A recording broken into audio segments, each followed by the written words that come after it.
자, 그러면 이제 선생님과 함께 드디어 이제 외부 지문 마지막 작품들이죠. 그렇죠. 바로 뭡니까? 신경님의 농무, 그 다음에 최승호의 국어, 그리고 박지원의 상기까지 한번 살펴보도록 하겠습니다. 알겠죠? 자, 일단 우리가 이 신경님의 농무라고 하는 작품을 살펴보기 전에 먼저 이 작품이 쓰여진 시대적 상황을 알아야 돼요. 알겠습니까? 자, 이 시대는 바로 이 작품이 쓰여진 시대 상황은 어떤 상황이냐? 바로 1960년대에서 70년대 급격한 산업화, 도시화 속에서 소외되는 농촌 사회의 모습을 갖고 있다 라고 보시면 돼요. 알겠습니까? 실제로 이제 1960년대, 70년대 우리나라가 6.25 전쟁을 벗어난 지 불과 얼마 되지 않았던 그런 시대였죠. 그리고 이 시대는 이제 군사 독재 정권기라고 해서 고등학교 올라오게 되면은 좀 중요하게 생각하는 시기. 중학교 때는 일제강점기를 주로 다뤘다면 고등학교에는 일제강점기와 군사 독재 정권기도 같이 함께 중요하게 많이 다뤄야 알겠죠. 그래서 이 시기에 이제 군사 독재 정권기가 들어서게 되고 그러면서 이제 우리나라의 대통령으로 이제 그 박정희 대통령이 그 취임을 하게 되죠. 그렇죠? 군사 쿠데타를 통해서. 알겠습니까? 자, 그랬는데 이제 이때 당시에 물론 우리나라의 경제는 눈부시게 발전을 해요. 특히나 이제 처음에는 경공업 중심의 그 산업 발전을 하다가 거기서 이제 발전이 이렇게 이제 또 중공업 중심의 산업을 더 일궈가지고 또 산업 발전을 하게 되고 해서 1960년대, 70년대에서 80년대까지 우리나라가 경제적으로는 눈부시게 발전을 하게 됩니다. 그래서 경제개발 5개년 계획이니 막 이렇게 하거든요. 알겠죠? 그런데 아까도 여기서도 얘기했지만 사실 중심은 도시화 산업화가 중심이에요. 알겠습니까? 그러니까 당연히 농촌의 농사라고 하는 것은 이때 당시 경제개발 계획의 대상에서 한편으로는 소외될 수밖에 없는 그런 대상이었다는 거죠. 알겠죠? 그러다 보니까 이때 당시에 굉장히 많은 농민들이 이촌향도, 농촌을 버리고 도시로 향하는, 지금도 물론 그게 뭐 심하긴 해요. 요즘은 뭐 어떻게 보면 더 심하다고 얘기를 하죠. 요즘은 뭐 제2의 도시 부산도 이제는 거의 다 사라지고, 물론 쌤도 부산에서 왔지만, 그치? 이렇게 다 수도권으로 몰리는 그런 모습이 보여지고 있는데, 이때 당시에도 그렇기 때문에 그런 모습들이 굉장히 심했다는 거죠. 그래서 그러다 보니까 이제 그 어린아이, 젊은 청년층이 사라진 그런 농촌의 모습, 그리고 그로 인해서 이제 농촌 사회의 그런 허무함, 이런 것들을 노래한 시가 바로 이 농무라고 하는 작품입니다. 알겠죠? 자, 그런 걸 염두에 두면서 우리가 처음부터 한번 작품을 살펴보도록 합시다. 준비됐죠? 자, 봅시다. 자, 징이 울린다. 막이 내렸다라는 거죠. 막이 내렸다는 건 공연이 시작하는 거야, 끝나는 거야? 그치, 끝난 거잖아, 그치? 자, 징이 울린다. 막이 내렸다라고 돼 있죠. 자, 요 부분은 바로 뭐다? 시의 시작과 동시에 공연이 지금 끝나고 있는 장면이라는 거예요. 그래서 이 시는 보통 다른 시랑은 좀 다르게, 일반적으로 다른 시에서 뭐 공연의 모습을 다룬다든지 했을 때는 보통 공연의 시작과 함께 시가 시작되는데, 이 작품은 좀 특이하게 공연이 끝나는 장면에서 시가 시작이 됩니다. 알겠습니까? 그래서 이렇게 그 시작과 동시에 공연이 끝나기 때문에 독자들에게 허탈감을 느끼게 만든다라고 우리가 볼 수 있다는 거죠. 알겠죠? 자, 그리고 또 다른 해석으로는 어떤 해석으로도 본다. 바로 농촌 사회의 쇠락을 의미한다 라고 해석을 하기도 합니다. 알겠습니까? 자, 그래서 이 부분에서는 물론 이 두 번째 해석 같은 경우는 이제 선생님들마다 좀 다른 부분이기는 해요. 알겠죠? 왜냐면은 막이 내린다라고 하는 것도 일반적으로 봤을 때 하강적 이미지라고 볼 수 있고, 우리가 시에서 위에서 아래로 내려오는 하강적 이미지 하면은 긍정적 의미가 아니에요, 절대. 알겠습니까? 부정적인 의미이고 슬픔이라든지 이런 것들을 나타내기 때문에 이 작품도 이제 그런 하강적 이미지로 시작을 하다 보니까 선생님들이 이제 이런 의미로 해석을 하기도 하는데, 일단 주된 의미에서는 굉장히 허탈함, 쓸쓸함의 이런 분위기를 형성한다라는 측면에서는 맞는 말이다라고 우리가 볼 수 있다는 거죠. 이해가 됩니까? 그렇죠? 그래서 이렇게 시의 시작과 동시에 공연이 끝나는 모습을 보여줌으로써 허탈감과 이제 쓸쓸함의 분위기를 나타내준다라는 것도 알아둘 필요가 있습니다. 알겠죠? 자, 계속 봅시다.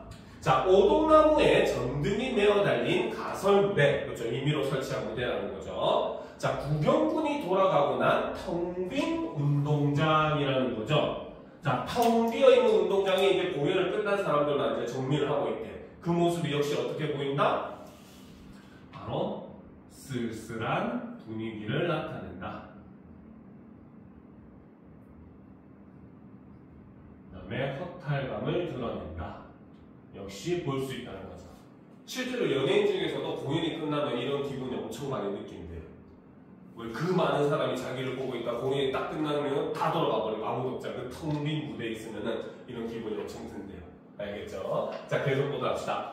자, 우리는 분이 얼룩진 얼굴로라는 거지, 그렇지? 자, 여기서 지금 이 우리는 자, 일단 기본적으로는 일단 우리라는 표현은 1인칭 복수 표현이에요. 알겠습니까? 즉, 나라고 하는 존재와 나와 같은 사람들이 여러 명이 있다 이런 의미가 되잖아요. 그렇죠? 그렇기 때문에 여기서 우리라고 표현한 부분에 있어서는 일종의 의미 확장이라고 보는 부분이 많아요. 알겠죠? 즉, 바로 뭐다? 지금 화자가 처한 문제가 사실 화자만의 문제가 아닌 농촌사회 전체의 문제다라는 걸 나타내기 위해서 이렇게 화자를 우리로 설정을 했다라고 이야기를 하는 겁니다. 알겠죠? 그래서 지금 이 우리라고 하는 것은 바로 뭐다?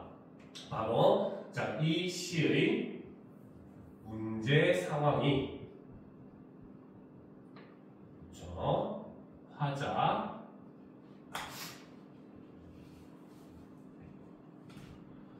개인의 문제가 아닌 당대 농촌사회 전체의 문제다라는 의미로서 이렇게 1인칭 복수 표현을 사용했다라고 보기를 한다는 거죠. 알겠습니까? 됐죠? 이해가 되죠? 자, 그래서 우리는 분이 얼룩진 얼굴로 공연을 했으니까 얼굴에 화장을 했을 거 아니야, 그렇지? 근데 혹자는 몇몇 선생님이 여기서 분도 중의적 의미로 해석을 하기도 해요. 알겠죠? 우리가 보통 분 하면은 화장품 하는 화장도 분이라고 얘기를 하지만 화가 나는 것도 우리가 분이라고 얘기를 하거든요. 그렇기 때문에 일종의 그런 뭡니까? 화장의 그 뭡니까? 그런 한 이런 것들이 이제 그 얼굴에 얼룩졌다라는 중의적 의미로 해석을 하는 쌤도 있기는 합니다. 알겠죠? 근데 이거는 그냥 들어만 보세요. 필기하지 말고. 알겠지? 자, 그래서 우리는 분이 얼룩진 얼굴로 학교 앞 소주집에 몰려 술을 마신다라고 되어 있죠? 자, 화자는 술을 마심으로써 바로 뭐다? 현실의 그렇죠? 고달픈 울분을 일시적으로 해소하려는 행위라는 거죠. 실제로 우리가 이제 고려가요 청산별곡에도 보면은 어때? 이 그 화자가 산에 가서도 자신의 그런 그 뭡니까? 원하는 걸 이루지 못하고 바다에 가서도 이루지 못하니까 마지막에 뭡니까? 설진 강수를 빚어라 해서 독한 술을 빚어라 해서 술이 나를 붙잡으니 내가 먹지 않고 어찌할 것인가 이렇게 얘기함으로써 바로 현실의 괴로움을 술로써 있는 그런 장면을 같이 볼 수가 있어서 청산별곡하고 이런 부분에서 화자의 태도나 이런 부분이 좀 비슷한 부분이 있더라라고 볼 수도 있다는 겁니다. 알겠죠? 자, 계속 봅시다. 자, 답답하고 고달프게 사는 것이 원통하다. 바로 누가 원통하다?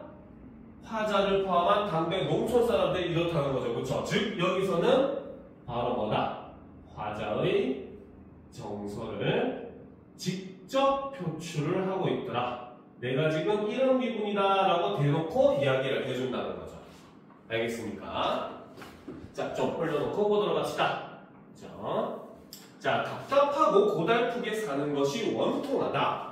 자, 꽹과리를 앞장세워 장거리로 나서면 따라붙어 악을 쓰는 건 조물애기들 뿐이라는 거야. 지금 이제 공연을 하겠다고 지금 막 꽹과리 치면서 마을을 돌아다니면서 사람들한테 광고를 한단 말이야. 알겠죠? 근데 그걸 쳐다보는 사람은 어린 아이들 뿐이래요. 즉 어른들은 전부 다 어디로 갔다? 그치, 도시로 갔다는 겁니다. 무슨 말인지 알겠죠? 즉 바로 뭐다? 젊은 청년들이 사라진 농촌 사회의 모습을 이렇게 담고 있다는 거죠. 바로 이촌 향도 현상의 심화라고 볼 수 있다는 거죠. 그래서 실제로 쌤님도 뭐 서울에서 거의 한 20년, 수도권에서 20년째 살고 있는데 보게 되면 솔직히 서울 토박이인 사람이 거의 없어요. 알겠습니까? 전부 다 타 지역에서 이주해 온 사람들, 그렇죠? 그런 사람들이 모여가지고 이 도시를 이루고 있더라는 겁니다. 알겠죠? 지금도 보면 농촌들, 소멸해 가는 농촌들이 너무 많아요. 그렇죠? 그래서 이러한 모습들이 어떻게 보면 1960년대, 70년대 급격한 산업화와 도시화가 일어나게 되고 그때부터 우리나라에서 굉장히 심각한 문제로서 일어나고 있던 현상이다라고 볼 수 있다는 겁니다. 알겠죠? 자, 계속 봅시다. 자, 천어애들은 기름집 담벽에 붙어서서 철없이 킬킬대는구나. 자, 보름달은 밝아 어떤 녀석은 꺽정이처럼 울부짖고 또 어떤 녀석은 서린이처럼 헤헤대지만이라는 거지, 그치? 자, 여기서 보면은 지금 꺽정이라고 하는 사람이 등장을 하고 그 다음에 서린이라고 하는 사람이 등장을 하잖아요, 그쵸? 요 두 사람은 사실 누구냐? 그쵸? 자, 바로 소설 속에 등장하는, 소설 그 꺽정에 등장하는 그 인물입니다. 알겠죠? 바로 홍명희의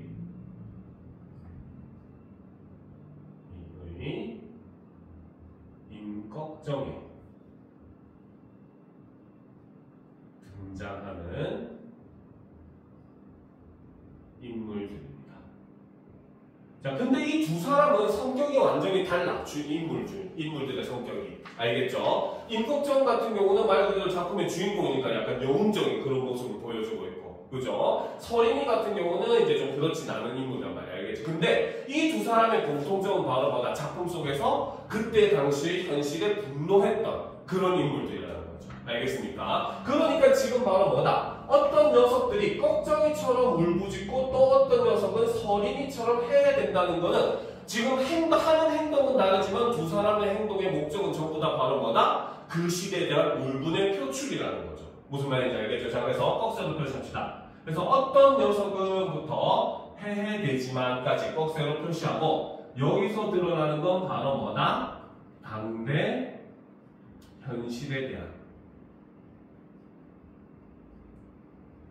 울분의 모습이 드러난다 라고 볼 수 있다는 겁니다. 알겠죠? 자, 그래서 서린이처럼 해해되지만 자, 이까지 산구석에 처박혀 발버둥 친들 무엇하랴 할 수가 있다 없다. 그치, 할 수가 없다라는 거죠. 그쵸? 자, 여기서는 바로 서리법을 사용을 하고 있고, 그쵸? 이걸 통해서 바로 뭐다? 우리 처지가 너무나 노력해봤자 어찌할 수가 없구나라고 하는 그런 일종의 자조적인 태도가 드러난다. 그쵸? 혹은 뭐다? 절망, 체념, 이런 태도가 드러난다라고 우리가 볼 수 있다는 겁니다. 알겠습니까? 즉, 이 산구석에 처박혀 농사 지어봤자 사람이 살 수가 없더라는 거죠. 알겠습니까? 자, 그래서 이제 그 다음에 직설적으로 완전히 나옵니다. 알겠죠? 바로 뭐다? 비료값도 안 나오는 농사 따위야 아예 옆편네에게나 맡겨두고라는 거지. 그치? 즉, 바로 뭐다? 여기에서 드러나는 게 바로 뭐다? 바로 당대 농촌의 현실이라는 거죠. 1년 동안 그 고생을 해가지고 농사를 지어도 이익이 남는 게 없더라는 겁니다. 알겠습니까? 왜? 이때 당시에는 그 경공업, 중공업 중심의 그런 산업 정책을 펼치다 보니까 농촌은 소외될 수밖에 없었고, 그리고 국민들이 기본적으로 생활하기 위해서는 쌀값을 어느 정도 안정을 시켜야 됐기 때문에 국가에서 쌀값을 굉장히 싸게 후려쳐가지고 매수를 해버리는 그런 모습들도 있었다는 거죠. 그러다 보니까 농촌 사람들은 1년 내내 쌀값 가지고 농사를 지어도 아무런 이득이 소득이 없는 그런 문제가 생겼다는 거죠. 그래서 그 모습을 어떻게 비료값조차도 안 나온다. 오히려 농사 지어봤자 더 손해인 그런 현실이라는 겁니다. 알겠죠? 그래서 비료값도 안 나오는 농사 따위야 아예 옆편네에게나 맡겨두고 쇠전을 거쳐 도수장을 와 돌 때, 자, 요거는 이제 학교에서 요즘은 설명을 잘 안 해주는데 요것도 사실 선생님이 개인적으로 굉장히 좀 중요한 의미로 보거든요. 자, 쇠전이라고 하는 거는 소를 파는 시장을 쇠전이라고 해요. 알겠죠? 그리고 도수장은 바로 뭐냐? 쉽게 말하면 도살장, 도축장입니다. 알겠죠? 즉, 지금 이 화자가 움직이는, 이동하는 장소가 바로 뭐다? 소를 파는 시장을 거쳐가지고 도살장으로 갔잖아. 그치? 왜 하필이면 화자는 요 루트로서 이동을 했을까? 그쵸? 이거는 바로 뭐다? 바로 당시, 그쵸? 가족 같은 소마저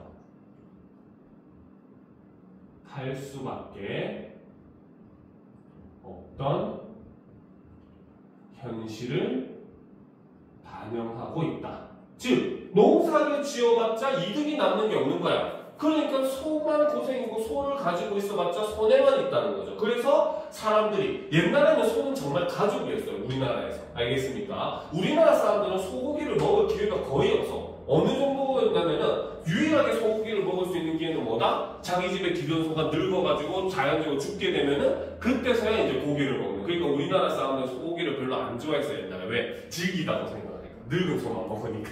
알겠습니까? 그리고 그래서 소 같은 경우는 보통 가족이라고 생각하기 때문에 옛날 영화나 이런 데도 보면 절대 뭐 소는 못 판다 막 이런 모습도 많이 보여요. 실제로 1950년, 60년대까지만 하더라도. 알겠죠? 근데도 지금 바로 뭐다? 농촌 현실이 너무나 처참하다 보니까 사람들이 가족 같은 소마저 팔 수밖에 없었고, 그 소들은 전부 다 어때? 농사 짓는 데 쓰이는 게 아니라 도축장에서, 그쵸? 도살장에서 고기로 만들어져가지고 도시에 있는 사람들한테 팔려갈 수밖에 없는 그런 현실이라는 거죠. 알겠습니까? 자, 그래서 쇠전을 거쳐 도수장 앞을 와 돌 때 우리는 점점 신명이 난다라는 거지, 그치? 그죠? 자, 여기서 이제 이 신명, 그죠? 자, 요거는 이제 학교 쌤들마다 이제 그 뭡니까? 역설적 표현이다라고 설명을 하는 쌤들도 있을 거예요.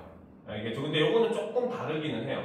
혹은 반어적 표현이다 얘기하는 쌤도 있고. 알겠습니까? 요거는 보는 시각에 따라 조금 달라지는 부분이긴 합니다. 알겠죠? 일종의 아이러니한 상황이라고 볼 수가 있다는. 신명이라고 하는 건 바로 뭡니까? 즐거움에서 나오는 거거든요. 그쵸? 우리가 막 그 신나게 놀 때 신명이 난다라고 얘기를 한단 말이야. 알겠지? 근데 지금 이 사람들은, 화자는 현실이 어때? 굉장히 괴로운 사람들이잖아. 그치? 그러면 여기서 정말 이 사람들이 신명이 날 수 있을까? 아니라는 거죠. 그러면 이 사람들이 처한 현실로 봤을 때 이 신명은 반어적 표현이 되는 거야. 알겠지? 그리고 반대로 작품 안에서도 보면은 이 사람들의 현실이 너무나 힘들다라고 얘기를 하고 있잖아요. 그렇죠? 내용상으로 보면은 또 역설적 표현이 되는 거예요. 알겠죠? 그렇기 때문에 요거는 학교 선생님이 설명하는 부분을 좀 따를 수밖에 없어요. 알겠습니까? 자, 그런데 그러면 왜 화자는 여기서 신명이 난다라고 표현을 했을까? 이것은 바로 뭐다? 바로 울분의 표출이다 라고 볼 수 있다는 거죠. 여기서는 진짜 신명이 나는 것이 아니라 바로 뭐다? 울분을 표출하는 거라는 거죠. 알겠습니까? 사실 즐거운 게 아니고 울분을 이렇게라도 풀지 않으면 이 사람들은 속이 터져서 못 살겠다는 그런 의미로 볼 수 있다는 겁니다. 알겠죠? 그래서 우리는 점점 신명이 난다. 한 다리를 들고 날라리를 붉거나 고개짓을 하고 어깨를 흔들거나 라는 거지. 그치? 그래서 이 부분에서는 바로 뭐다? 바로 농무를 추는 모습을 제시를 하고 있는데, 이것은 아까도 얘기했지만 바로 뭐다? 바로 울분과 한의 표출이다 라고 볼 수 있다는 거죠.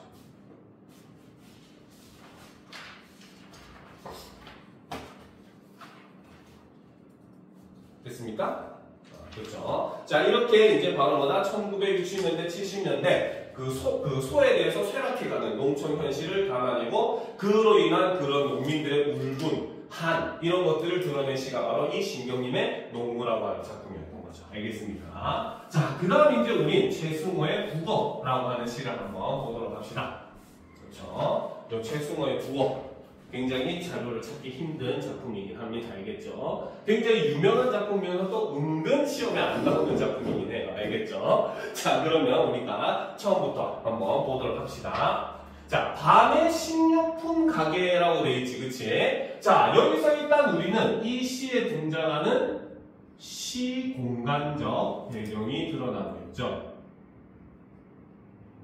그렇죠? 바로 시간은 밤, 공간은 식료품 가게라는 겁니다. 알겠죠? 자, 그런데 자, 우리가 일반적으로 일제강점기 때 시들도 마찬가지였지만, 그치? 현실을 밤으로 표현한다는 건 현실이 좋다, 나쁘다? 안 좋다는 의미가 되는 거야. 그치? 즉, 이 작품도 사실은 농무랑 시대가 비슷합니다. 바로 군사 독재 정권 시기의 작품입니다. 알겠죠? 그런데 두 작품이 시기는 똑같지만 주목한 장면은 달라요. 알겠죠? 농무는 아까 얘기했지만 바로 소에 대해서 쇠락해가는 농촌 현실을 그린 작품이라면 북어는 바로 뭐다? 그런 군사 독재 정권의 억압, 폭력 이런 것 때문에 그 뭡니까? 자신의 그런 진짜 진정한 얘기를 하지 못하는 소시민성에 대한 반성, 자조 이런 의미예요. 그래서 태도는 자조적이면 비슷하지만 그 부분은 조금 다른 점도 있어요. 그래서 주목한 문제점 좀 다릅니다. 알겠죠? 자, 그렇기 때문에 여기서 이 밤이라고 하는 거는 바로 뭐다? 바로 자, 군사 독재 시기의 암울한 현실을 나타내기도 한다라고 볼 수 있다는 거죠. 그래서 현실을 상징하기도 한다라고 볼 수 있습니다. 알겠습니까? 자, 그래서 밤의 식료품 가게. 자, 캐캐묵은 먼지 속에 죽어서 하루 더 손대 묻고 터무니없이 하루 더 기다리는 북어들이라는 거지, 그치? 자, 바로 이 북어라고 하는 존재는 바로 어떤 존재다? 캐캐묵은 먼지 속에서 죽어서 하루 더 손대 묻고 터무니없이 하루를 더 기다리는 존재가 바로 이 북어들이라는 거죠. 그렇죠? 자, 그렇기 때문에 바로 이 북어라고 하는 존재는 어떤 존재다? 바로 여기서는 희망이 없이, 그렇죠? 무의미한, 그렇죠? 날들을 보내더라는 거죠. 즉 죽어있는 존재라는 겁니다. 알겠습니까? 시체가 어제 있든 오늘 있든 시체인 거는 똑같은 거잖아요. 그렇죠? 근데 우리는 살아있기 때문에 내일의 꿈을 꿀 수 있고 그렇기 때문에 오늘은 또 다른 의미가 될 수 있다는 거야. 알겠지? 근데 이 북어라고 하는 존재는 이미 죽어가지고 그것도 먼지 속에서 이제 그대로 똑같은 하루만을 보여내고 있는 그런 존재라는 거죠. 자, 그렇기 때문에 바로 이 북어들이라고 하는 것은 바로 뭐다? 얘는 자, 굉장히 중요한 소재죠. 바로 자, 시적 대상. 화자가 바라보고 있는 대상입니다. 알겠죠? 그리고 얘네들은 바로 무엇을 상징하느냐? 바로 부당한 권력의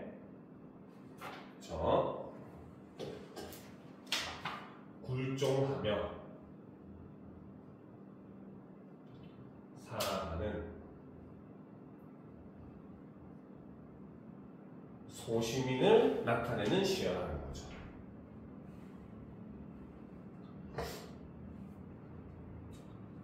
됐습니까?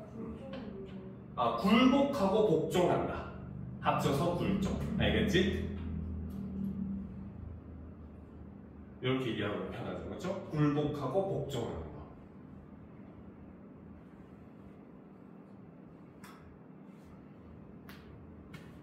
됐습니까? 네. 자, 그럼 봅시다. 자, 북어들의 일개 군대가 자, 여러분들은 이제 특히나 여학생이니까 군대라는 말이 무슨 뜻인지 모르죠. 그쵸? 이거는 이제 사실 군인들이 쓰는 용어야.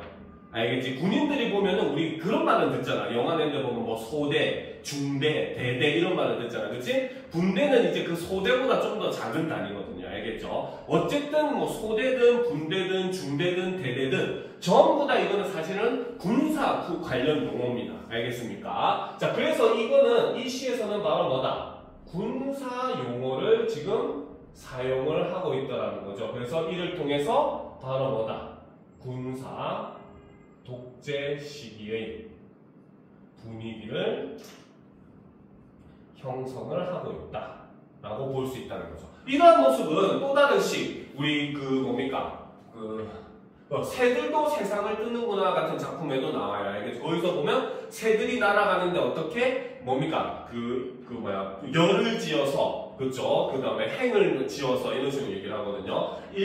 새 일개 군대가 열을 지어 날아간다 이렇게 표현을 한단 말이에요. 알겠지? 여기서도 보면은 군사적인 용어, 행과 열과 같은 이런 군사적 용어들을 사용을 함으로써 이제 군사 독재 시기의 그런 모습을 이런 용어로서 드러내주고 있는 그런 모습이라고 볼 수 있습니다. 알겠죠? 자, 좀 올려놓고 보도록 합시다. 그래서 북어들의 일개 군대가 나란히 꼬챙이에 꿰어져 있다라는 거지, 그치? 즉 바로 뭐다? 북어가 지금 꼬챙이에 꿰어져 있는 모습은 바로 뭡니까?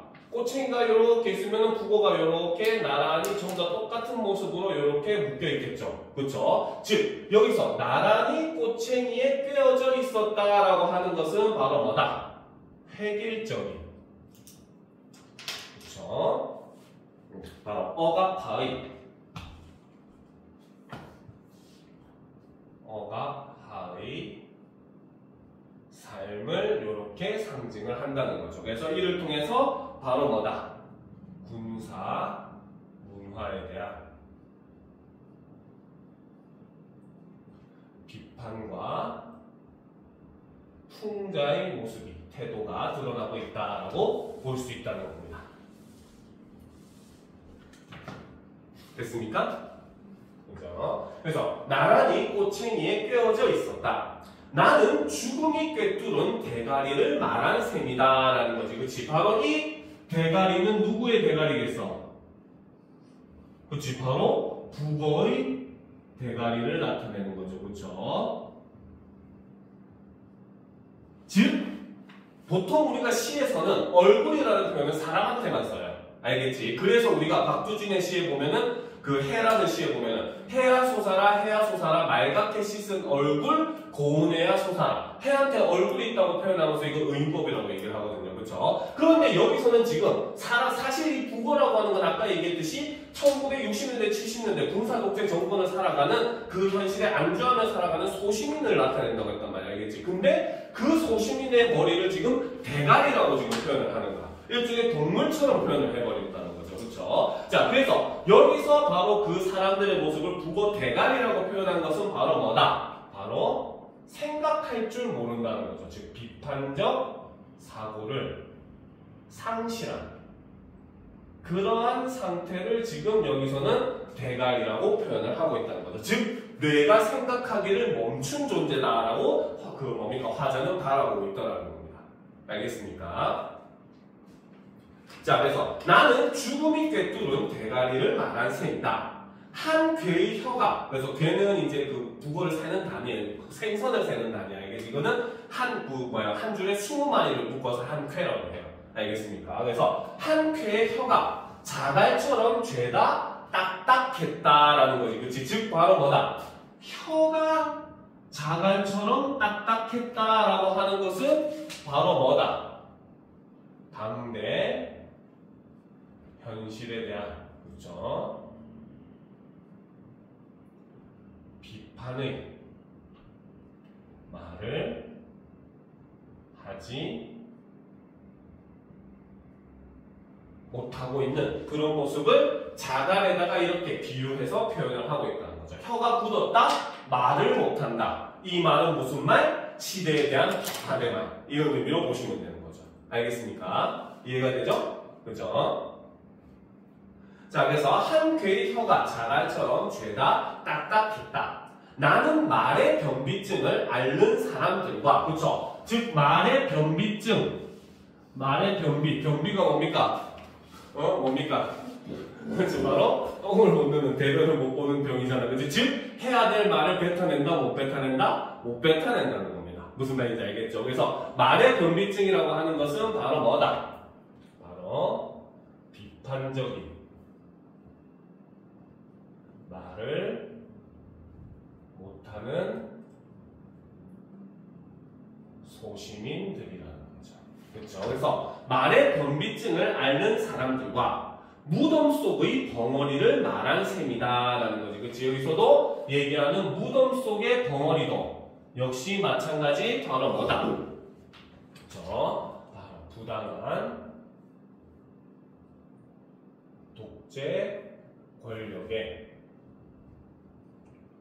굴종하고 사는, 거죠. 동시대인들을 이렇게 표현을 하고 있다는 거죠. 알겠습니까? 자, 다 적었어? 저 올려놓고 보답시다. 다 적었어요? 윤혜도? 오케이. 자, 그럼 봅시다. 자, 말라붙고 짜부라진 눈, 북어들의 빳빳한 지느러미. 그쵸? 원래 이제 물고기가 이제 살아있을 때는 어때? 지느러미가 하늘하늘 흔들리면서 자신들이 가고 싶은 곳으로 자유롭게 가잖아. 그치? 근데 지금은 지느러미가 빳빳하게 말라버렸대. 즉, 바로 뭐다? 자유롭게 산다, 못 산다? 못 산다는 의미가 되겠죠. 그쵸? 그래서 여기서 보면 빳빳한 지느러미라고 하는 것은 바로 뭐다? 무감각하고 무기력한 삶의 태도를 이렇게 비유를 했다는 거죠. 자, 그래서 북어들의 빳빳한 지느러미, 막대기 같은 생각, 그렇죠? 즉 생각이 막대기처럼 꼿꼿한 거야. 휜다, 아닌다, 아닌다, 그렇죠? 바로 사고가 유연성을 상실했다는 거죠. 알겠습니까? 그래서 막대기 같은 생각이라고 하는 것은 바로 뭐다? 바로 유연성과 생기를 잃은 경직된 사고라고 볼 수 있다는 거죠.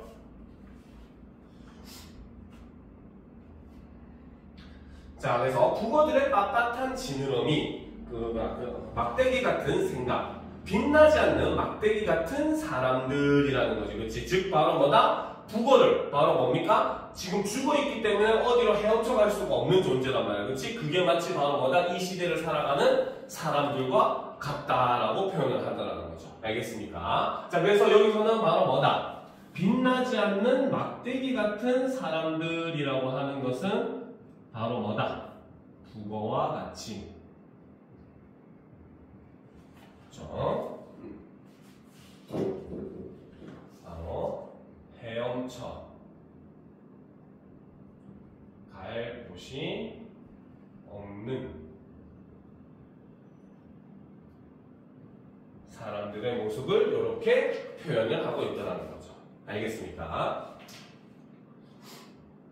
자, 그래서 빛나지 않는 막대기 같은 사람들이 가슴에 싱싱한 지느러미를 달고 헤엄쳐 갈 데 없는 사람들이라는 거죠. 그치? 그러면 여기서 말하는 이 싱싱한 지느러미라고 하는 것은 바로 뭐다? 생명력, 그리고 비판적 사고, 이런 걸 의미한다라고 볼 수 있다는 거죠. 근데 이런 것들은 뭡니까? 사람들은 이런 것들을 가지고 있지 않다라는 거죠. 알겠습니까? 그래서 자, 가슴에 싱싱한 지느러미를 달고 헤엄쳐 갈 데 없는 사람들이 불쌍하다고 생각하는 순간이라는 거야. 그치? 자, 이 시는 크게 두 부분으로 나눌 수가 있어요. 알겠죠? 바로 이 생각하는 순간까지는 바로 뭐냐면 그때 당시 사회에 대한 비판의 태도가 드러납니다. 알겠죠? 그래서 이 부분을 기준으로, 순간을 기준으로 이 부분이면 바로 뭐다? 당대 시대 현실과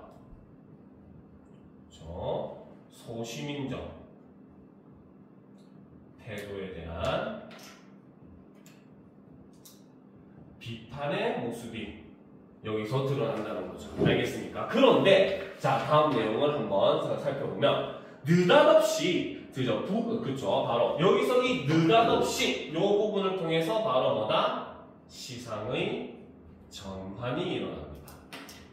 알겠습니까? 자, 어떤 식으로 전환이 일어나느냐? 바로 비판의 대상이,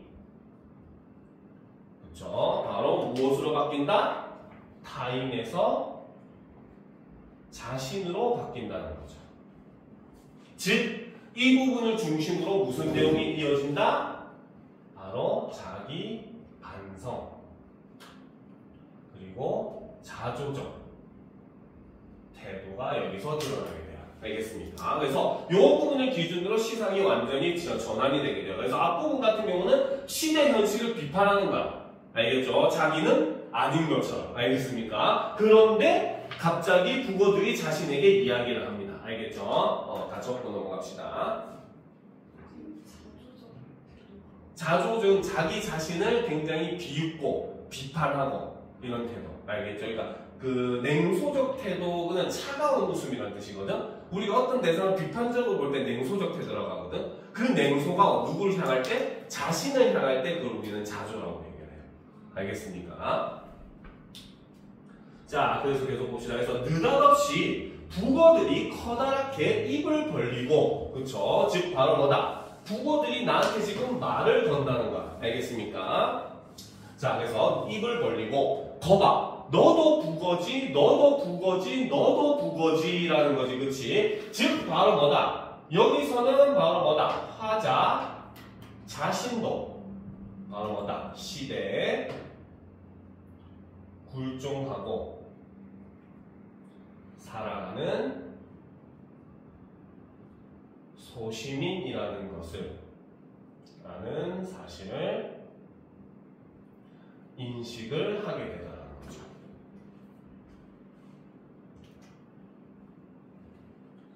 알겠습니까? 자, 그러니까 마지막에 얘기를 하죠. 귀가 먹먹하도록 부르짖고 있었다라는 거지, 그치? 자, 그래서 이렇게 얘기를 하는 이유는 바로 뭐다? 바로 자신의 삶에 대한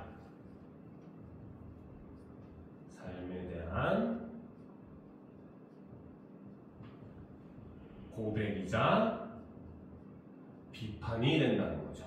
그래서 우리가 앞에서 배웠던 농무라는 작품과 이 작품을 비교를 하게 되면은 공통적으로는 시대 현실을 비판하고 있다는 점에서는 굉장히 공통점을 띠고 있어요. 알겠죠? 그리고 실제로 배경이 되었던 시대 현실 자체도 군사 독재 정권이라는 비슷한 시기를 배경으로 하고 있다는 거죠. 그렇죠? 그런데 두 작품의 차이점은 바로 뭐다? 농무 같은 경우는 그때 당시에 농촌 현실에 주목을 했다면, 그렇죠? 이 북어라는 작품에서는 바로 뭐다? 소시민적 삶, 현실에 대해서 제대로 된 이야기를 하지 못하는 소시민적 삶에 주목을 하고 있다는 거죠. 그리고 농무 같은 경우는 비판을 통해서, 그렇죠? 그래서 그 사람들이 울분을 신명으로 풀어내는 그런 모습을 통해서 당대 현실에 대한 울분을 표현했다면, 여기서는 바로 뭐다? 그 현실에 지금 제대로 저항하지 못하는 자신에 대한 반성으로서 그 작품을 마무리하고 있다는 점은 두 작품의 차이점이라고 볼 수가 있다는 겁니다. 알겠습니까? 자, 그러면 이제 우리가 마지막 작품, 바로 박지원의 상기라고 하는 작품 한번 살펴보도록 합시다. 자, 이거는 이제 박지원의 옛날 소설이란다. 수필, 그쵸? 기라고 하는 그 장르입니다. 알겠죠? 기라고 하는 거는 그때도 한번 얘기를 했지만 바로 어떤 것에 대한 기록, 이걸 우리는 기라고 하죠. 그렇죠? 고전 수필의 일종입니다. 알겠습니까? 자, 그러면 보도록 합시다. 자, 만일 진기하고, 즉 진기하고 기하고 괴이하고, 그렇죠? 대단하고 어마어마한 것을 볼 요람이면 먼저 선무문 안으로 가서 코끼리 우리를 구경하면 될 것이다 라는 거지, 그치? 즉 바로 뭐다? 화자가, 서술자가 지금 얘기하는 게 바로 뭐다? 진기하고 괴이하고 대단하고 어마어마한 것을 보고 싶으면 뭘 보면 된다? 선무문 안으로 가서 코끼리를 보면 된다라는 거죠. 그러면 화자가 생각하는 코끼리는 어떤 존재? 진기하고 괴이하고 대단하고 어마어마한 것이다라는 거죠. 알겠습니까? 자, 그래서 이 코끼리 우리를 구경하면 될 것이다. 자, 그렇죠? 내가 연경에, 자, 여기서 나라고 하는 존재가 등장을 하죠. 1인칭 소수자입니다. 그렇죠? 바로 이게 수필의 특성이죠. 그렇죠? 바로 뭐다? 서술자는 이꼴 글쓴이 자신이라는 거죠. 바로 1인칭의 문학이라는 겁니다. 알겠습니까? 자, 그래서 내가 연경에서 본 코끼리는, 그렇죠? 연경은 바로 이제 중국, 옛날, 지금의 베이징이야. 옛날 연나라의 수도를 얘기하는데 지금의 베이징입니다. 똑같습니다. 수도가. 알겠죠? 자, 내가 연경에서 본 코끼리는, 자, 16마리였는데 모두 쇠사슬로 발이 묶여 움직이는 모양을 보지 못했다.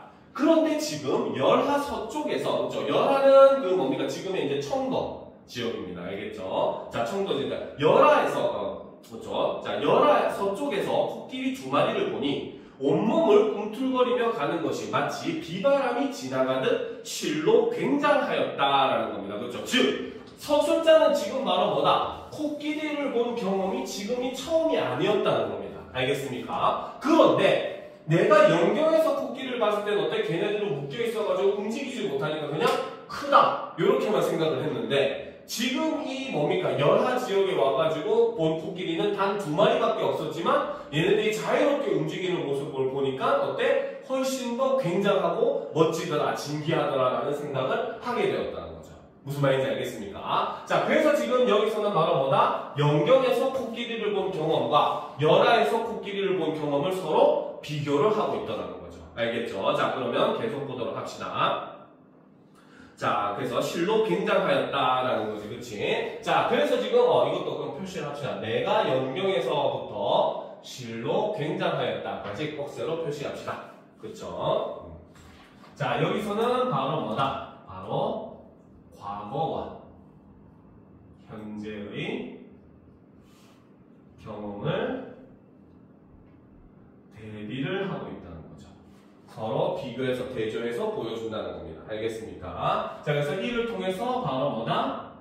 코끼리를 본 경이로움을 이렇게 표현을 하고 있고, 그리고 이런 거는 아까도 얘기했지만 바로 글쓴이의 경험인 거죠. 수필의 특징이 되는 겁니다. 알겠습니까?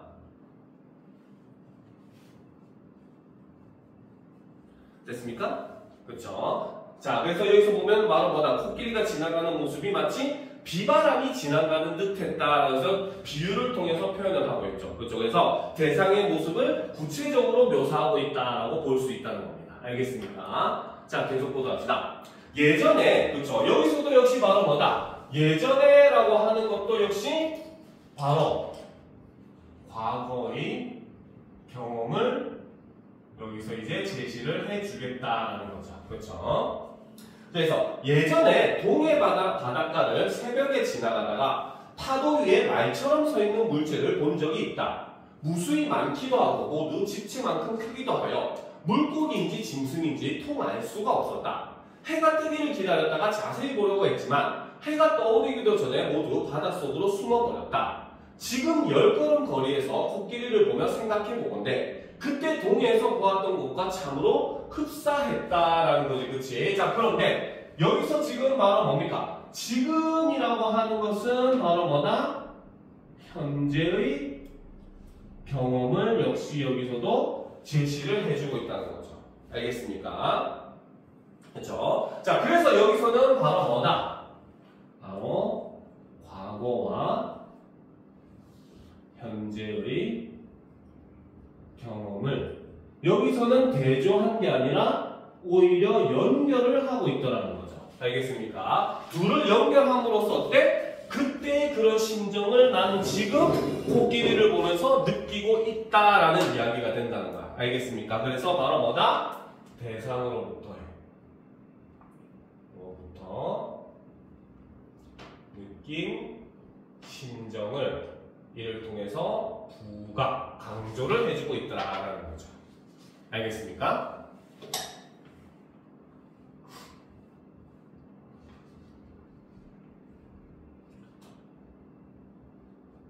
이해가 되죠? 그러니까 이 작품은 바로 뭐다? 바로 코끼리를 본 경험을 통해서 깨닫는 점을 기록한 글입니다. 알겠죠? 자, 그러면 계속 보도록 합시다. 좀 올려놓고 보도록 합시다.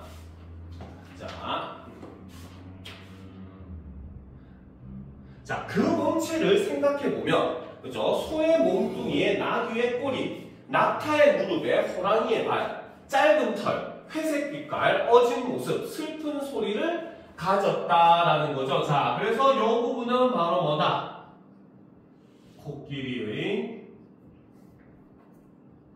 모습을 묘사를 하는 거죠. 지금이야 동물원 가면 늘 있는 코끼리지만 이때 당시 사람들한테는 어마어마한 그 문화 충격이었습니다. 이게 좀 컬처 쇼크죠, 그렇죠? 실제로 그 뭡니까 코끼리에 밟혀가지고 죽은 사람도 있었거든요. 그래서 그것 때문에 막 상소도 올라오고 그래서. 알겠죠? 그래서 코끼리를 실제로 유배도 보낸 게 적혀 있습니다. 옛날 기록에. 알겠죠? 신기하죠, 그렇죠? 자, 계속 보도록 합시다. 자, 그래서 귀는 구름을 들이운 듯하고 눈은 초승달 같으며 두 개의 어금니 크기는 두 아름이나 되고 수코끼리인가봐, 그렇지? 그리고 상황에 이렇게 있나봐요, 그렇죠? 그렇죠? 어금니 크기는 두 아름이나 되고 키는 한 장 남짓이나 되었다 해서 한 장이면 약 3m 정도 돼. 지금 길이로지만 길이의 단위거든요. 알겠죠? 그래서 한 장 남짓이나 되었다. 코는 어금니보다 길어서 자벌레처럼 구부렸다 폈다 하며 군뱅이처럼 구부러지기도 한다. 코끝은 누의 끝부분처럼 생겼는데 거기에 쪽집게처럼 물건을 끼워서 돌돌 말아 입에 집어넣는다라는 거죠. 그래서 코끼리의 모습을 굉장히 자세하게 지금 묘사를 하고 있다는 거죠. 알겠습니까? 자, 계속 보도록 합시다. 자, 어떤 사람은 그렇죠. 자, 여기서 이제 이 어떤 사람이라고 하는 존재가 나오죠. 그렇죠? 자, 뭐라고 하느냐? 자, 코를 불이라고 착각하고 다시 코끼리의 코를 찾는데 라는 거지. 그치? 자, 여기서 바로 이 어떤 사람이라고 하는 존재는 코끼리를 제대로 이해를 한 사람이다, 못한 사람이다. 못한 사람이 되겠죠. 그렇죠? 자, 바로 이 어떤 사람은 바로 뭐다? 바로 코끼리에 대한 엉뚱한 오해를 한 사람이 되겠죠. 알겠습니까? 자, 그래서 이 부분에서 시험에 굉장히 잘 나오는 부분이 바로 이 부분입니다. 알겠죠? 이 어떤 사람은 바로 뭐다? 글쓴이와 상반된 그런 견해, 생각을 가지고 있는 사람이라는 거죠. 알겠죠? 자, 계속 보도록 합시다. 그래서 어떤 사람은 코를 불이라고 착각하고 다시 코끼리의 코를 찾는데 코가 이렇게 생겼을 거라고는 생각하지 못하기 때문이다. 어떤 사람은 코끼리의 다리가 5개라고 하고, 그죠? 코를 다리로 착각했다는 거야. 그치? 그 다음, 어떤 사람은 코끼리 눈이 쥐와 같다고 하지만, 이는 대개 코와 어금니 사이에만 관심을 집중하기 때문에 그런 것이다. 몸뚱이를 통틀어 가장 작은 놈을 가지고 보기 때문에 엉뚱한 오해가 생기는 것이다. 라는 거지. 그치? 자, 이게 바로 뭐다? 그쵸? 자, 몸뚱이를 통틀어 가장 작은 놈을 가지고 보기 때문에 엉뚱한 오해가 생기는 것이다 라는 거죠. 그렇죠? 이것이 바로 뭐다? 코끼리에 대한 사람들의 잘못된 생각이라는 거고, 그렇죠? 즉 여기서 드러나는 것은 바로 뭐다? 성급한 일반화의 오류다 라고 이야기를 할 수 있다는 거죠. 알겠습니까? 즉 바로 뭐다? 코끼리의 일부만 보고 섣부르게 판단했으니까 그게 제대로 된 판단이 된다, 안 된다? 안 된다는 거죠. 그렇죠? 그래서 성급한 일반화의 오류를 함으로써 코끼리의 일부만 보고 섣부르게 전체를 판단했기 때문에 이런 오해가 생기고 있다라고 볼 수 있다는 거죠. 알겠습니까?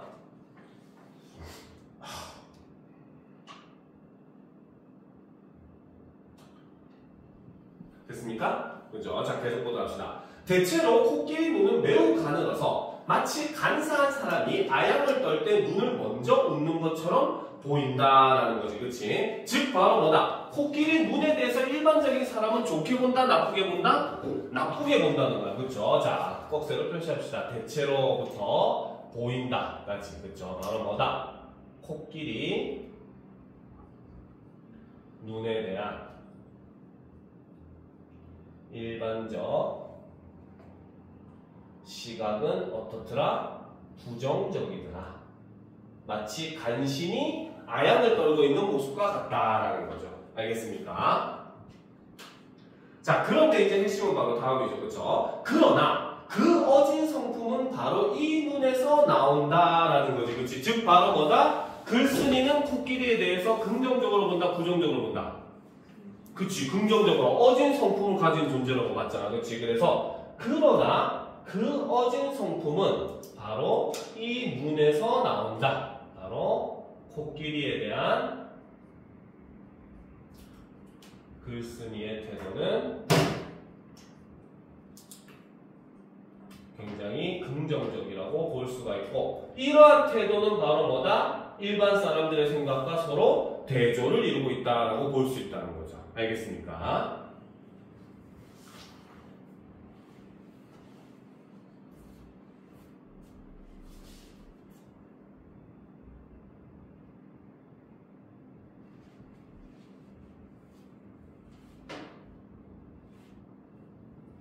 자, 됐습니까? 자, 그러면 또 올려놓고 보도록 합시다. 자, 강희 황제 때였다. 그렇죠? 옛날 중국의 이야기를 또 인용을 해오고 있죠. 이거는 자신의 경험이 아닙니다. 이 사람이 몇천 년 산 사람이 아니에요. 알겠죠? 자, 보도록 합시다. 자, 강희 황제 때였다. 자, 남해자에 사나운 범 두 마리가 있었다. 키운 지 오래되었는데도 길을 들이기가 어렵자 황제가 노하여 범을 코끼리 우리에 가두게 했다라는 거지, 그치? 자, 그랬더니 코끼리가 크게 놀라 코를 한번 휘두르는 바람에 범 두 마리가 그 자리에서 죽었다고 한다. 코끼리는 의도하지 않았는데 범을 죽인 셈이 된 것이다. 코끼리는 단지 범의 냄새를 싫어하여 코를 휘둘렀을 뿐인데 거기에 범이 잘못 맞았던 것이다 라는 거지, 그치? 즉 바로 뭐다? 코끼리가 범을 죽인 것은 코끼리가 의도한 것이 아니라는 겁니다. 무슨 말인지 알겠죠? 자, 계속 보도록 합시다. 자, 사람들은 세상의 사물 중에 터럭만한 작은 것이라도 하늘에서 그 근거를 찾는다라는 거지, 그치? 자, 요 부분이 바로 뭐다? 사람들의 일반적인 통념을 지금 제시를 하는 겁니다. 알겠죠? 바로 사람들의 일반적인 통념을 제시를 하죠. 바로 어떤 생각을 가지고 있다? 하늘의 이치에 대한 보편적 인식을 이렇게 제시를 해주고 있는데, 즉 이때 당시의 사람들은 바로 뭐다? 모든 사물은 전부 다 하늘이 일부러 의도해서 그렇게 만들었다라고 이때 당시 사람들이 생각을 하고 있었다는 거죠. 알겠습니까? 자, 그러나 하늘이, 그쵸? 그러나 하늘이 어찌 하나하나 이름을 지었겠는가? 즉 하늘이라고 하더라도 이 세상의 모든 것 하나하나의 이름을 직접 지어준 것이 아니다라는 겁니다. 알겠죠? 물론 아니다라고 하기는 않았고 글쓴이는 바로 뭐다? 거기에 대해서 지금 의문을 제시를 하는 거죠. 알겠습니까? 즉 바로 뭐다? 여기서는 일반적 통념에 대한 의문을 제기를 하는 거죠. 아무리 하느님이 전지전능하다고 하지만, 그렇죠? 하나님은, 그치? 자, 하느님이 전지전능하다고 하지만, 그렇죠? 이 하느님이 어떻게 이 세상의 모든 것 하나하나를 다 만들면서 이름까지 다 지어주었겠느냐? 이렇게 의문을 품는 거죠, 그죠? 굉장히 바쁘셨겠네, 라는 거지, 그치? 자, 그래서 그러나 하늘이 어찌 하나하나 이름을 지었겠는가? 형체로 말하자면 천이요, 성정, 즉 성질과 심성으로 말하자면 건이며, 주제하는 것으로 말하자면 상제요. 상제는 하느님이에요. 알겠죠? 상제요. 오묘한 자격으로 말하자면 신이라 하니 그 이름도 다양하고 일컫는 것도 제각기이다.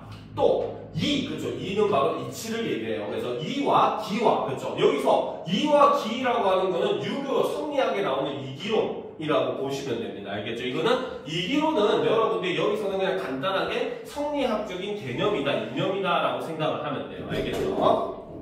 실제로 여러분들이 그 독서 지문을 풀다 보면은 이 이기론에 대한 글이 생각보다 상당히 자주 나와요. 알겠습니까? 이라고 하는 것은 쉽게 설명하면 바로 뭐냐? 일종의 자연의 섭리, 만물의 근원, 일종의 전 세계를 움직이는 보이지 않는 질서, 이런 개념이라고 보시면 되고, 기라고 하는 거는 그 하나하나가 제각기 갖고 있는 성질, 개성이라고 보면 돼요. 알겠죠? 그래서 이는 기를 통해서 드러난다라고 하는 게 성리학에서 얘기하는 이기론이거든요. 알겠죠? 실제로 이기론의 대표적인 학자가 뭐 주의도 있고 이러지만 우리나라에서도 뭐 이황이나 이 같은 사람들도 이기론 같은 걸 많이 주장을 합니다. 알겠죠? 그래서 여기서 지금 말하는 이와 기라고 하는 것들은 전부 다 바로 이기론을 지금 얘기를 하는 거예요. 알겠죠? 자, 그래서 또 이와 기를 화로와 풀무로 삼고, 그렇죠? 바로 뭐다? 화로는 뭐야? 불을 지피는 거. 풀무는 그 화로에 바람을 넣어서 불을 더 세게 만드는 거란 말이야. 알겠지? 그래서 풀무로 삼고 만물을 두루 펴내는 것을 조물이라고 하니라는 거. 지금 바로 뭐다? 여기서 지금 설명한 거는 신에 대해서 지금 설명을 한 겁니다. 알겠죠? 신이라고 하는 존재가 어떻다? 바로 뭐다? 형체는 하늘이고, 알겠습니까? 그 다음에 그 성질과 심성은 바로 뭐다? 건. 그죠? 바로 우리가 건곤감리할 때 그 건을 얘기를 하는 거예요. 알겠죠? 그래서 그런 건과 같은 존재고, 그 다음에 어떤 일이 중심이 되어서 맡아서 처리하는 것은 바로 하느님이고, 오묘한 작용으로 말하면 신과 같은 그런 존재, 즉 조물주를 얘기를 한다는 건데 바로 이 조물주는 그쵸? 조물이라고 하니 이는 하늘을 마치 솜씨 좋은 장인으로 보고서 그가 망치와 끌, 도끼와 칼 등으로 조금도 쉬지 않고 일한다고 생각하는 것이다 라는 거지, 그치? 자, 여기서 지금 잠깐 반전이 나왔죠, 그쵸? 즉 바로 뭐다? 자, 조물이라고 하니 잠깐 앞으로 잠깐 돌아가서 자, 사실 이 부분은 바로 뭐다? 그쵸? 자, 형체로 말하면 여기서부터 곡선으로 표시를 하고 그쵸? 자, 방금 읽었던 바로 뭐다? 자, 조금도 쉬지 않고 일한다고 생각하는 것이다. 다시 곡선으로 표시합시다. 그쵸? 바로 뭐다? 하늘. 즉, 여기서는 신, 조물주 같은 존재가 되겠죠. 그래서 하늘에 대한 바로 일반 사람들의 통념을 이렇게 이야기를 하더라는 거죠. 사람들은 바로 뭐다? 온 세상의 만물을 누가 만들었다? 하늘이 만들었다. 즉 조물주가 만든 것이다 라고 생각하는 거죠. 알겠죠? 이런 것들은 어떻게 보면 서양으로 봐서도 바로 뭐야? 중세 그런 그 신중심의 중세 사회의 모습과 유사한 모습이라고 볼 수 있어요. 중세 사회에서도 보면 어때? 모든 건 다 신이 만들었어. 그러니까 이때는 과학도 발전이 없거든요. 왜? 나뭇잎은 왜 떨어져? 신이 그렇게 만들었으니까. 이때는 답이 있었어. 알겠지? 그러니까 사람들이 연구를 할 그 뭔가 필요성을 못 느끼게 되는 거야. 그렇지? 그러니까 지금 이 화자도 바로 뭐다? 사람들이 모든 것이 전부 다 하나하나 하늘이 만들고 그 속에는 전부 다 하늘의 뜻이 담겨 있다라고 사람들이 일반적으로 생각을 하더라는 겁니다. 알겠습니까? 자, 그런데 이제 계속 보도록 합시다. 자, 좀 올려놓고.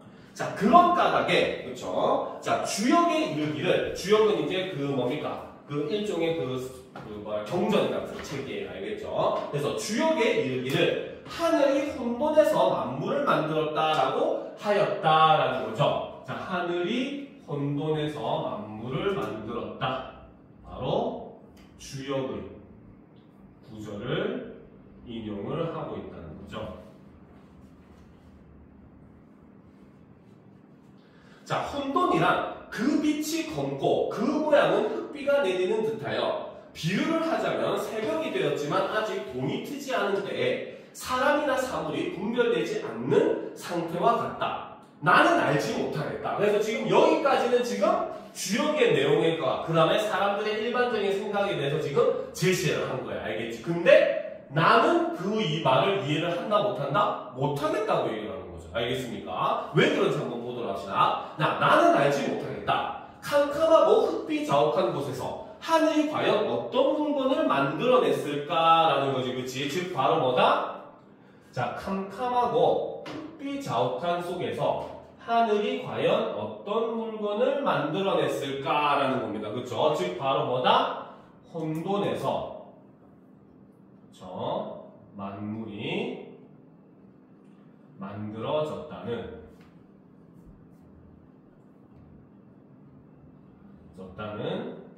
통념에 대한 의문을 이렇게 제시를 하는 거죠.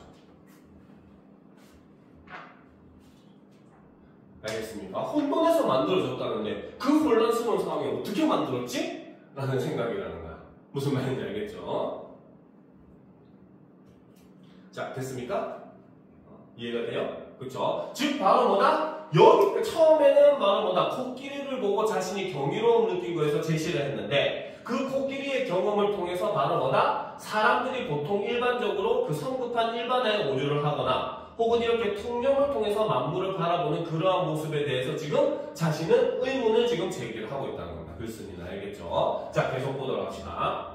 자, 국수집에서 보리를 갈면 작거나 크거나 가늘거나 굵거나 할 것 없이 뒤섞여 바닥에 쏟아진다라는 거야. 그치? 즉 바로 뭐다? 혼란스러운 상태에서 뭘 만들면은 그 결과물도 당연히 혼란스러울 수밖에 없다는 겁니다. 알겠죠? 바로 그거를 바로 뭐다? 국수집에서 바로 뭐다? 가루를, 맷돌을 가는 모습으로 비유를 하고 있다는 거죠. 알겠습니까? 자, 그래서 계속 보도록 합시다. 자, 그래서 그 뭡니까? 국수집에서 보리를 갈면 작거나 크거나 가늘거나 굵거나 할 것 없이 뒤섞여 바닥에 쏟아진다. 무릇 맷돌의 작용이란, 자 여기서 이제 이게 중요한 거죠. 바로 맷돌의 작용이라고 하는 것은 바로 무엇을 비유한 표현이다. 바로 하늘의 작용을 여기다 비유를 해서 표현을 한 거죠. 그렇죠? 그래서 맷돌의 작용이란 도는 것일 뿐이니 가루가 가늘거나 굵거나 무슨 의도가 있었겠는가? 의도가 있다 없다? 없다라는 서리적 표현을 지금 사용을 하고 있다는 거죠. 그렇죠? 즉 바로 뭐다? 여기서 얘기하는 것은 바로 뭐다? 하늘이 만물을 만든 것에는, 그렇죠? 의도가 없음을 어떻게? 비유적으로 표현을 하더라는 거죠. 바로 맷돌에 보리를 가는 모습에다 비유해서 표현을 하고 있다는 겁니다. 알겠습니까? 맷돌로 이렇게 가는 게 바로 하늘의 작용이라고 했을 때, 그러면 그 맷돌에 갈려서 가루가 돼서 나오는 보리가루가 바로 세상의 만물이라고 볼 수 있단 말이야. 그렇지? 그런데 그 보리가루의 모습을 살펴보니까 어떻더라? 하나하나가 전부 다 다르다는 거야. 그럼 맷돌은 과연 얘는 크게 만들고 쟤는 작게 만들고 의도해서 맷돌이 그렇게 갈았을까? 화자가 봤을 때, 글쓴이가 봤을 때는 아니라는 거죠. 무슨 말인지 알겠습니까? 자, 계속 보도록 합시다. 자, 계속 봅시다. 그렇죠? 자, 그런데도 사람들은 뿔이 있는 것에게는 윗니를 주지 않는다. 자, 이 말은 바로 뭐다? 자, 뿔이 있는 것에게는 윗니를 주지 않는다. 그렇죠? 자, 이거는 바로 뭐다? 바로 하늘이 만물을 만들 때 의도가 반영된 것이라는 생각, 사고를 지금 이렇게 지금 말을 통해서 표현을 하고 있다는 거죠. 알겠습니까?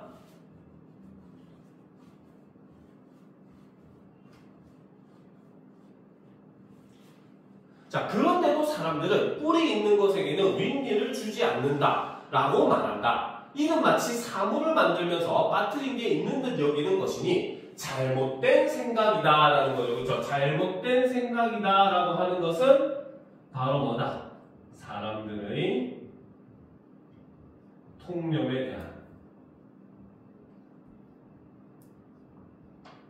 비판적인 태도를 보여주더라는 거죠.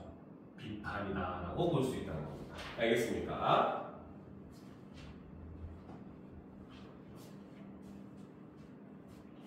자, 됐습니까? 그죠? 자, 좀 올려놓고 보도록 합시다. 자, 감히 묻는다. 그죠? 그래서 글쓴이는 지금 바로 뭡니까? 그래도 하늘에 대한 내용이니까 일단 감히 나는 물어보겠다는 거죠. 그죠? 자, 보도록 합시다. 감히 묻는다. 자, 이빨을 준 건 누구인가? 라는 거죠. 자, 이건 바로 글쓴이가 하는 질문 첫 번째가 되죠. 그렇죠? 자, 그래서 이제 예상을 합니다. 사람들은 대답하리라. 하늘이 주었다. 그렇죠? 바로 이거는 질문 1에 대한 대답이 되는 거죠.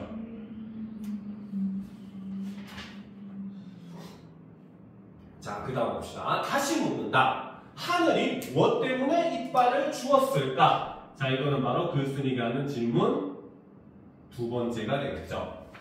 자, 그런데 또 얘기합니다. 사람들은 이렇게 대답하리라. 쉽게 하려는 것이다. 그렇죠? 바로 질문 2에 대한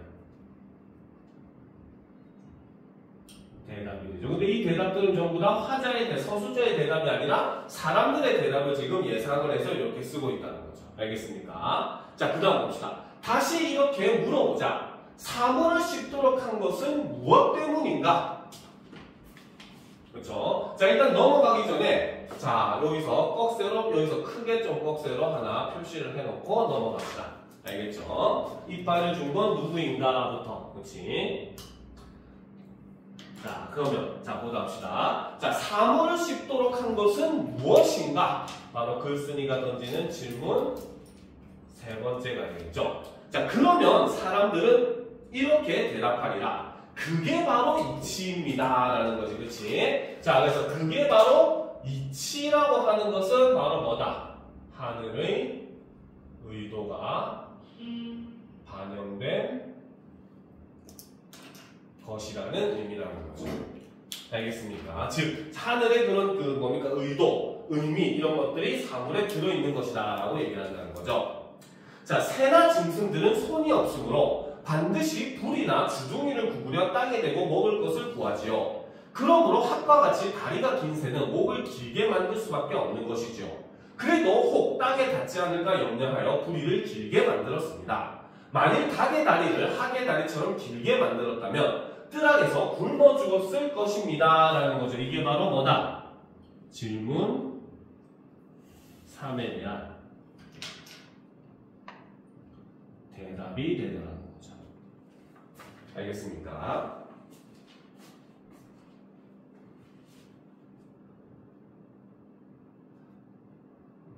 됐습니까? 그쵸? 자, 그런데 이제, 자, 여기서 중요한 건 바로 여기입니다. 알겠죠? 자, 이 글의 이제 그런 진행 방식, 특히 방금 크게 이제 뭡니까? 꺽쇠를 표시를 시작을 했던 부분, 그쵸? 자, 그것이 바로 여기까지 이제 끝나는 거거든요. 질문 3의 대답까지. 자, 여기서 그 글을 전개하는 방식은 바로 문답법을 사용을 함으로써 글을 전개를 하고 있습니다. 하지만 여기서 여러분들 주의할 거, 사람들이 직접 이렇게 대답한 것은 아니라는 거예요. 글쓴이가 예상한 대답이라는 거죠. 알겠습니까? 자, 그래서 자신이 질문을 하고 그에 대한 사람들의 예상 답변을 제시하는 문답의 방식으로서 이 부분을 지금 제시를 했다라고 보시면 됩니다. 알겠습니까? 자, 그럼 계속 보도록 합시다. 나는 크게 웃으면서 다시 말하리라. 그대들이 말하는 이치란 것은 소말 닭 개에게나 해당할 뿐이다 라는 거지, 그치? 즉 바로 뭐다?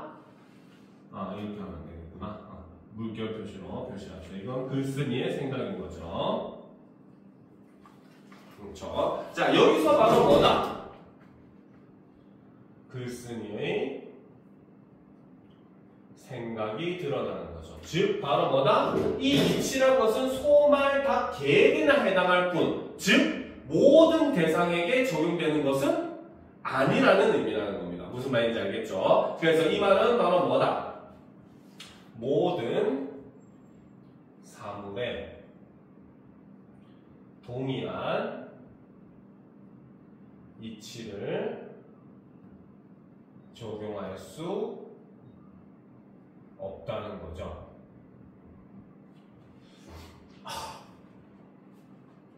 자, 하늘이 이빨을 내는 것이 반드시 구부러져 사물을 씹도록 한 것이라 해보자. 그러면 지금 저 코끼리에게는 쓸데없는 어금니를 심어주어 땅으로 고개를 숙이면 어금니가 먼저 닿는다. 이런 모습은 오히려 씹는 것에 방해가 되는 게 아닌가라는 거죠. 그렇죠? 그래서 여기서는 바로 뭐다? 사람들의 뭡니까? 주장에 대한 반박을 제시를 하더라는 거죠. 즉, 저 코끼리의 모습도 그러면 신이 의도한 것인가? 라는 생각을 잠깐은 하게 되고, 그쵸? 그러면 저 코끼리의 저 어금니를 보게 되면은 뭡니까? 땅에 저 어금니 때문에 닿지도 못한다는 거야, 얼굴이. 그쵸? 고개를 숙일 수가 없다는 거죠, 그쵸? 그러면 저렇게 불편한 걸 만든 것도 하늘의 이치인가? 라는 것에 대한 자신의 의문이 들었고, 나는 그렇지 않다라고 생각을 한다는 거죠. 무슨 말인지 알겠습니까? 자, 그러면 계속 보도록 합시다. 자, 어떤 사람은 이렇게 말할 것이다. 그것은 코가 있기 때문이다. 자, 이거는 바로 예상되는 반박을 이렇게 제시를 해주고 있다는 거죠. 그렇죠? 그래서 저 어금니 때문에 땅에 닿지 못하는데 저것도 신의 의도가 담겼냐? 이래 묻는다면 사람들은 그럼 쟤는 코를 손처럼 이용할 거 아니냐? 그러니까 어금니가 있어도 상관없지 않느냐? 이것도 하늘의 이치다. 이렇게 얘기를 한다는 거죠. 그렇죠? 그래서 예상되는 반박을 이렇게 제시를 하고 있다는 거죠. 자, 그러면 나는 이렇게 말하리라. 긴 어금니를 주고서 코를 핑계로 댈 양이면 차라리 어금니를 없애고 코를 짧게 하는 게 낫지 않은가라는 거지. 그치? 자, 여기서는 바로 뭐다? 글쓴이의 재반박을 이렇게 제시를 해주더라는 거죠. 그렇죠? 차라리 처음부터 둘 다 없으면 편할 건데 왜 둘 다 불편하게 만들어놨냐라고 재반박을 하더라는 겁니다. 알겠습니까? 자, 그러면 더 이상 꼬이지 못하고 슬며시 굴복하고 만다라는 거지. 그치? 즉 바로 뭐다? 사람들의 생각은 이렇게 이런 부분에서 굉장히 섣부른 생각이고 잘못된 것이다 라고 지금 글쓴이는 이야기를 하고 있다는 거죠. 알겠습니까? 자, 그러면 계속 보도록 합시다. 자, 우리가 배운 것으로는 생각이 소말, 닭, 개에게 미칠 뿐. 그렇죠? 여기서 말하는 소말, 닭, 개들이라고 하는 것은 바로 뭐다? 주변에서 흔히 볼 수 있는 것들이라는 거죠. 그래서 소말, 닭, 개에게 미칠 뿐. 용, 봉, 거북, 기린. 그렇죠? 바로 용, 봉, 거북, 기린 이런 것들은 바로 뭐다? 그렇죠? 주변에서 흔히 볼 수 없는 것들이 되는 거죠. 당연히 용은 볼 수가 없겠죠. 그렇죠? 봉도 볼 수가 없죠. 봉은 봉황을 얘기하는데 봉황도 상상 속의 새죠. 그렇죠? 그 다음에 거북은 볼 수는 있긴 하겠다. 그치? 그 다음에 기린은 근데 보통 옛날 사람들이 말하는 기린은 우리가 생각하는 못 긴 기린이 아니에요. 알겠습니까? 옛날 사람들이 얘기하는 기린은 그 천마총이라고 하는 무덤 알지? 경주에 가면 있는 그 무덤. 그쵸? 거기에 보면은 그 나르는 말 같은 그림이죠. 걔가 이름이 원래 기린이에요. 상상 속의 동물입니다. 알겠죠? 산 풀은 절대 밟지 않는다라고 합니다. 살아있는 생명은 절대 밟지 않는 상상 속의 동물이에요. 알겠죠? 자, 계속 보도록 합시다. 어쨌든. 자, 그래서 이런 같은 짐승에게까지는 미치지 못한다. 코끼리가 범을 만나면 코로 때려 죽이니 그야말로 그 코야말로 천하무적이다.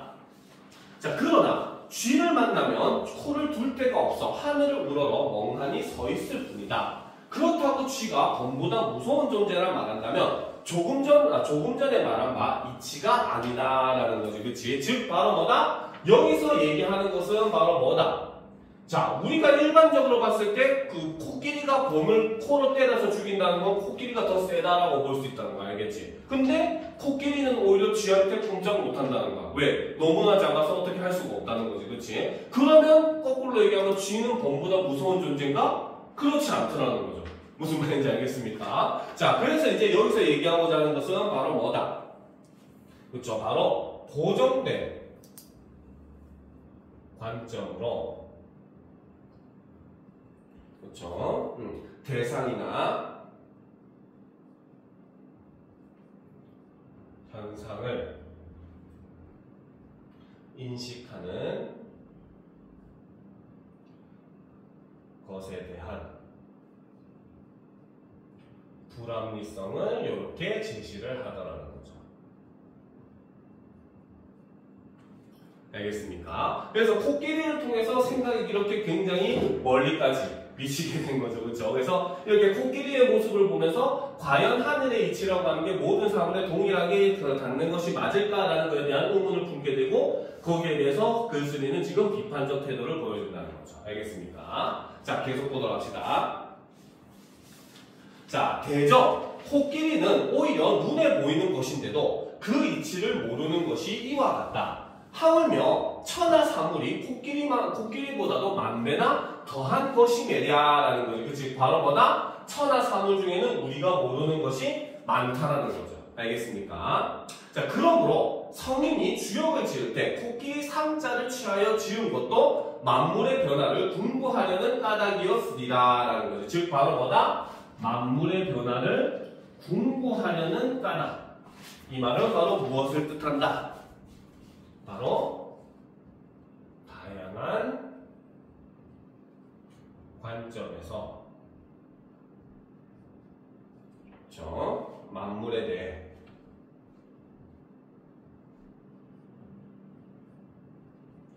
탐구하고 인식하려는 까닭을 이렇게 제시를 해주고 있다는 겁니다.